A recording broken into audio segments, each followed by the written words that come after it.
time ago, in a galaxy far away, marijuana had a bad rap.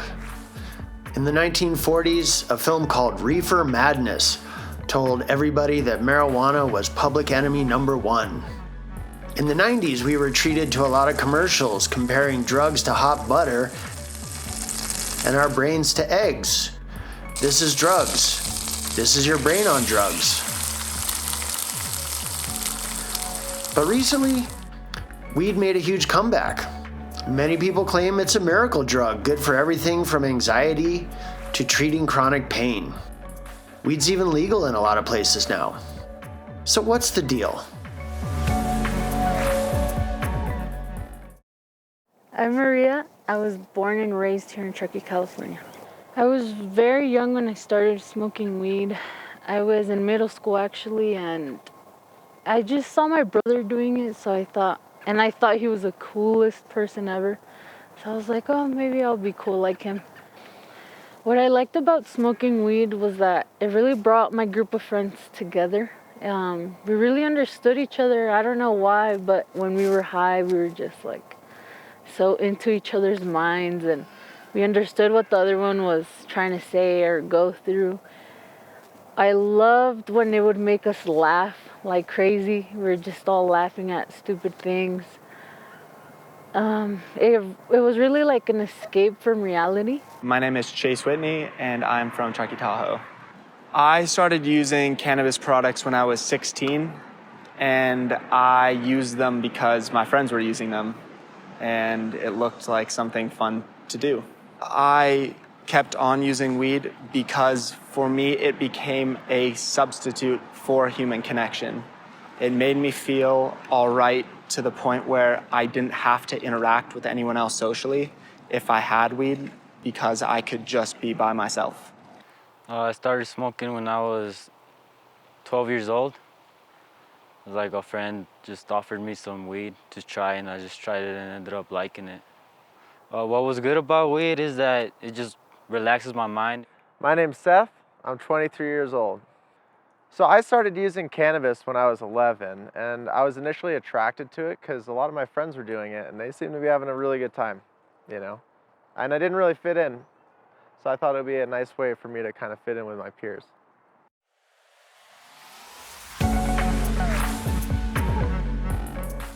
So once I started using cannabis, it basically consumed everything. It was my whole life. There kind of wasn't really anything without weed. All my friends smoked weed. I kind of didn't really associate with people who didn't smoke weed. And that was all I could think about every day, all day. And anytime I felt uncomfortable, I'd go away and I'd smoke some weed. So a way to mask my emotions is what it morphed into in the end. In the beginning, I didn't struggle so much to support my weed habit, but it developed into something that it was a daily struggle to support it, especially when I didn't really work, when I was still in school. I pretty much consistently stole money from my mom's drawer. Using cannabis products affected my life in so many ways. One of the big things that it really affected was my memory, especially of those years, which are really critical years of my life. I don't remember in what order or the specifics of a lot of events, even like the most amazing experiences that I had had in my life, some of them. I don't even remember that well because I was just high all the time. Coming from a Mexican family, weed was very taboo. Like, it was just, you should not even be around it. So the fact that I was smoking all the time, it started affecting my relationship with my grandparents and my parents. For school, I became very lazy. I started taking naps during class, like I didn't really care. Because of my weed habit, I missed out on college. At my work, when I would show up high, I would just become so lazy, like I didn't care about proper customer service. Weed definitely impacted my health because instead of going to buy food with the money that I had, I would go buy weed. In my life, I have always sort of felt anxious and depressed in general. Weed, for me, when I used it in that way, did not help my social anxiety. If anything, it made it worse. When I smoked weed, school definitely took a back seat. It was one of those things where I wanted to do well in school, but if I had the option to smoke or to go to class high, I would almost always choose the second option. I could just disengage from the world a little bit, and that always felt nice in my own mind. Weed kind of did have a negative impact on my life. For example, with like my parents, like they didn't approve of me smoking. Whenever I would like smoke at lunch break at school, when I would come back high, it would kind of make me a little paranoid, so I would kind of have to hide it. It would kind of like affect me a bit because I would lose concentration a bit, and then my mind would wander somewhere else.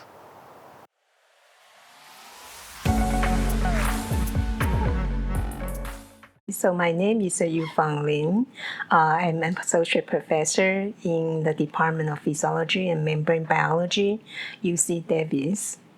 So marijuana is a plant, so it contains many different chemical ingredients.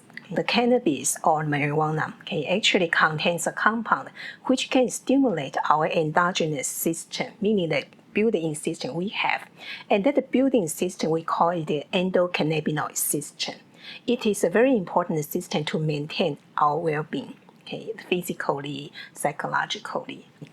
So I think for people seeking high, mainly we are focusing on the compounds in the plant that can produce psychoactive properties. And the majority of this will be THC. Endocannabinoids are molecules that closely resemble the main chemical in the cannabis plant, delta-9 tetrahydrocannabinol, or THC. Because THC is so similar to the brain's own endocannabinoids, such as anandamide or 2-AG, smoking marijuana directly affects the brain of the user. So if you just focus on THC for now, then THC has multiple effects on human brain. So it can affect, so it's a memory and learning function. It can also affect the motor coordination. So therefore can affect driving in that sense. And it also has the effect then to produce potentially cause addiction because it generates the same kind of reward-seeking behavior just like other hard drugs. When someone smokes marijuana, THC molecules quickly reach the brain. There, THC competes with the brain's endocannabinoids to bind with cannabinoid receptors on neurons that regulate dopamine activity. Among other effects, THC reduces the release of GABA in the striatum. This reduction, in turn, causes nearby dopamine neurons to release more dopamine. Increased dopamine release produces the positive feelings or the marijuana high. Marijuana use can have far-reaching consequences in the user's brain. THC can activate cannabinoid receptors found throughout the brain, altering healthy communication within the brain and with the rest of the body. This can affect emotions, movement, learning, memory, and decision-making. Using marijuana frequently, especially during adolescence, overstimulates the reward system and can change the brain's actual wiring. Such use can lead to addiction and other mental illnesses. So when I smoked, it put me into a sort of drug-induced psychosis. When I was in a drug-induced psychosis, I sort of lost touch with reality and put myself in increasingly dangerous positions where I just would sort of forget about my own mortality and just not really care about being alive.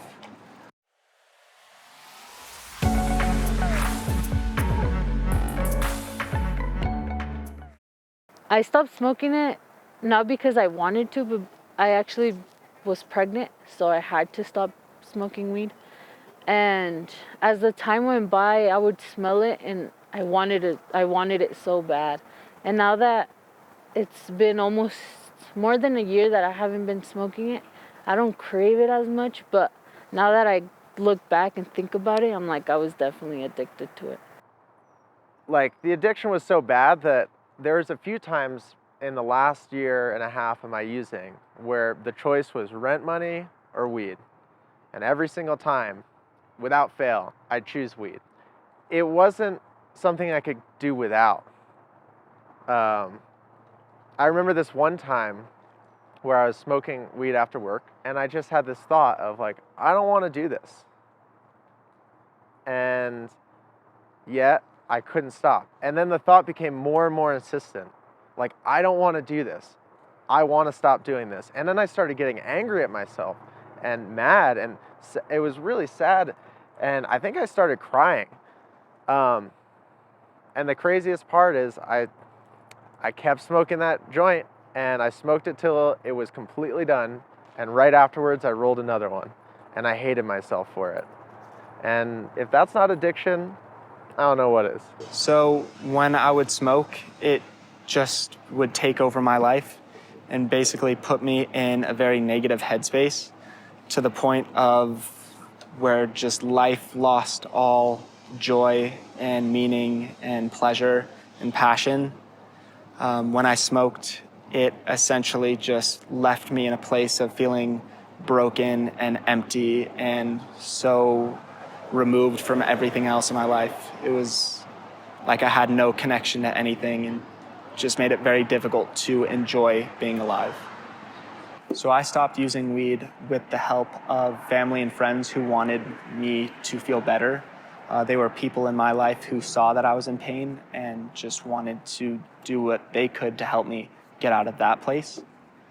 I do believe that stopping any addictive habit is a completely personal decision, and to do that requires a lot of courage and bravery and effort, because I do not believe it's easy to stop anything addictive, especially weed.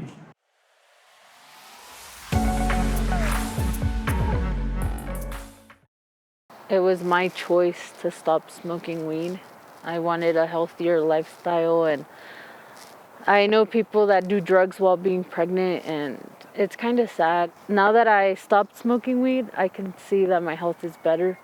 I'm eating properly now. I don't have that cough that I had all the time. There's times where I walk by people and they're smoking weed, and just the smell of it really gives me that urge to go smoke weed. But I choose not to. I walk away. I play with my son, just anything to not be around it. I like video games a lot, so I feel like that helped me a lot. Just think of alternatives that you could do. Like, I would work out. I would try to go work out when I barely found out that I was pregnant. Just breathing, practicing my breathing.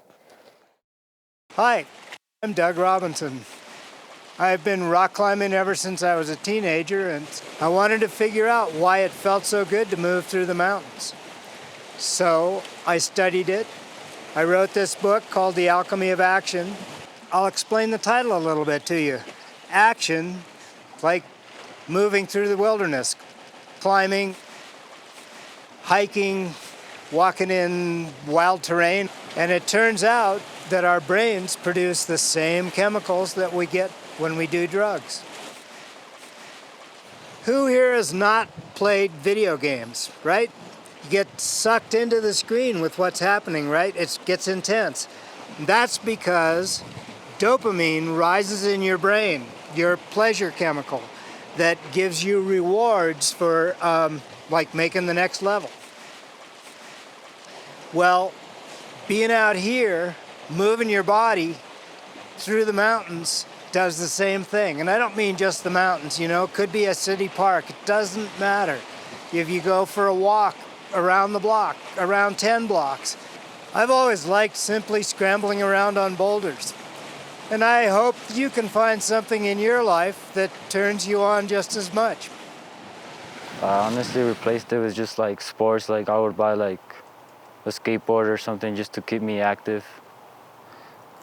I just stopped smoking weed because it was just kind of just a waste of time. And it kind of I can just put that time into something else. And all that money I would spend on it, I can just invest it in something else as well. After I quit smoking weed, I've noticed my mind was a little more straight, and then I was kind of more active too.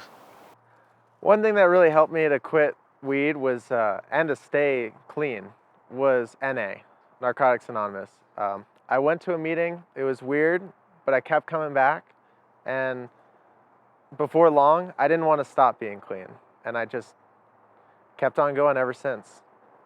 So ever since I quit using, everything's improved in my life, really. But one of the biggest things is my favorite thing to do in the whole world, mountain biking, has just become so much more fun and enjoyable, and I find that I'm way better at it. One thing that really helped keep me clean throughout this whole time is Narcotics Anonymous and the people in it. Without that, I don't think I'd be here.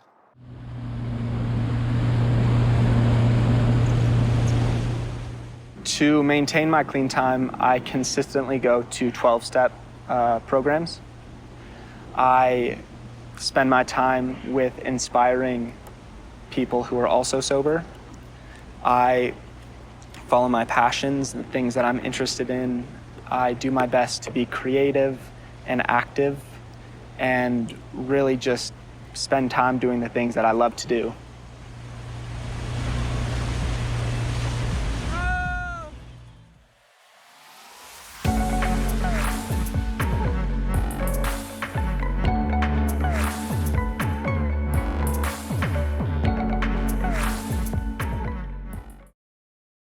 Hey, I'm Nate. And I'm Zach, and we're here to tell you about a few awesome programs we have going at the Gateway Mountain Center. The first program is called MBSAT. It's a mindfulness-based substance use program that takes a deep dive into looking at and understanding addiction. And now I'm gonna have my friend Nate tell you about another great group we have going on here at Gateway called the Mindful Warriors Circle. The Mindful Warriors Circle is a youth-led group that meets once a week where you can come and talk about whatever's going on in your life without an adult being present, and get support from people your own age. For more information on any of these programs, visit the website.